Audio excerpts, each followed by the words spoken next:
Okay, I'm going to take you through a form preview for races 1 to 6 at Moree on Tuesday.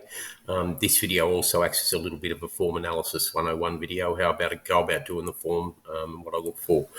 First thing I want to point out is the pars that I use.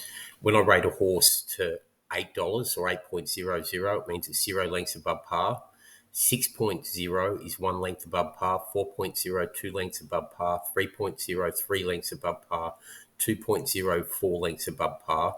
I'll get to 5 and 6 lengths above par in a second. So basically, when you go from 8 to 4, it's 2 lengths, and halved again to 2 is another 2 lengths to 4 lengths above par.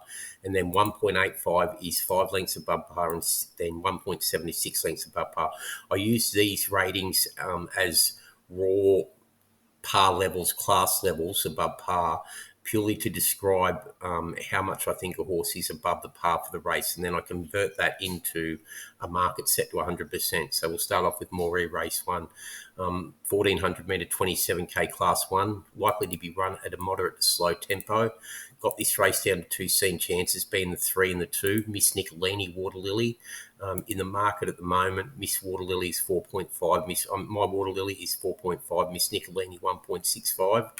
I've got the 4 rated, the 2 rated at $5, which is the favourite in the race. Miss Nicolini by Love Conquers All Out of a Power of Destiny mare, gets in with 54.5. These seconds here at its last 2 starts are both very good runs. It's a top-rated contender, but it does look a little bit short considering My Water Lily by Headwater out of a Testarossa mare. Its win 2 back at Armidale was good over 1,300, where it flashed big parts late. And the start before that, when it was second to Crazy About You, was also a good run. The slow tempo on the front end suggests to me that the 3, My Water Lily, is going to get a soft trip. And from a value perspective, I'm going to back My Water Lily at 4.50 from a value angle over Miss Nicolini, which is 1.65. I've only got them half a length between each other.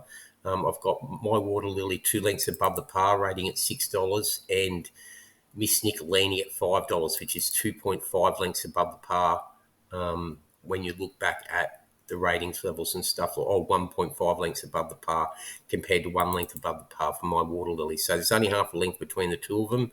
Too much of a price difference under that scenario. So My Water Lily is going to be the way that I play that race. Moree race 2 is next. It's a 1400 metre 27k class 1, moderate to even tempo.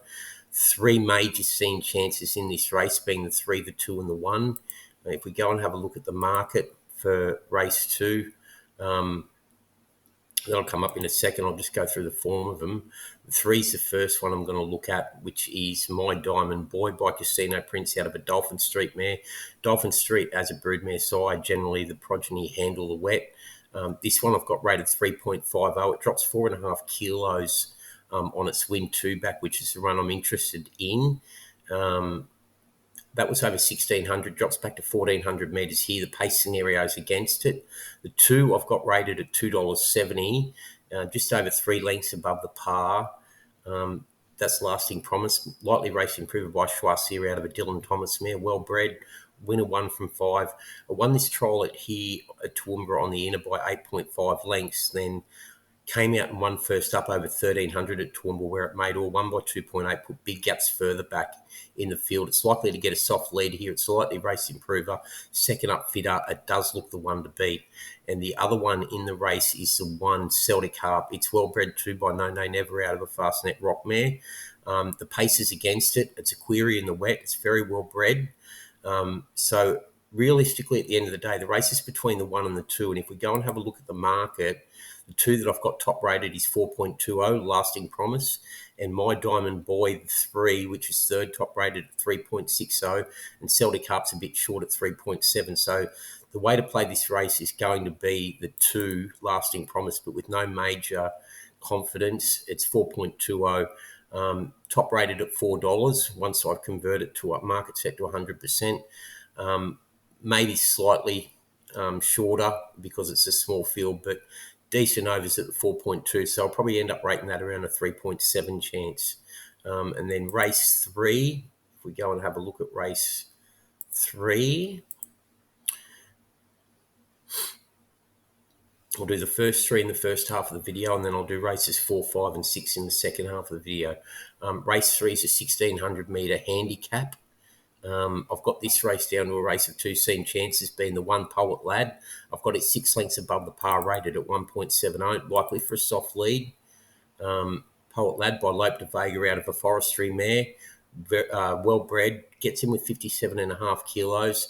A little bit of a query in the wet, but it should be able to handle it based on its run back on the 28th of March 2022 when it was fourth on a heavy 8 behind 3 decent types. This win last start only won by 0.12 of a length, but put about 8 lengths back to third. And the form through the Beat Brigade third and further back suggests it's in career best form at the moment. It's a very weak race. The only seen danger is the 5, which is Palladium, and the run I'm going off there is this second at Gilgandra in a 16k BM50, a lower level, but it carried 60 that day. It drops to 56.5, goes from 1200 to 1600 here, so I'm expecting pretty sharp improvement from it. I've got it rated 3 lengths above the par at $3, but realistically at the end of the day, Poet's Lad is being bet at 2.40. I've got it top rated at 2.20, considering it's 3 lengths above the 5 and clear cut on top. Currently, I only get 2.4 about it. Realistically, at the end of the day, I would have had it rated at $2, but I just got a slight query about it in the wet. So it'll most likely qualify as a win banker bet. So that's the first 3 races at Taree. I'll come back and do races 4, 5, and 6 in the second half of the video. Thanks.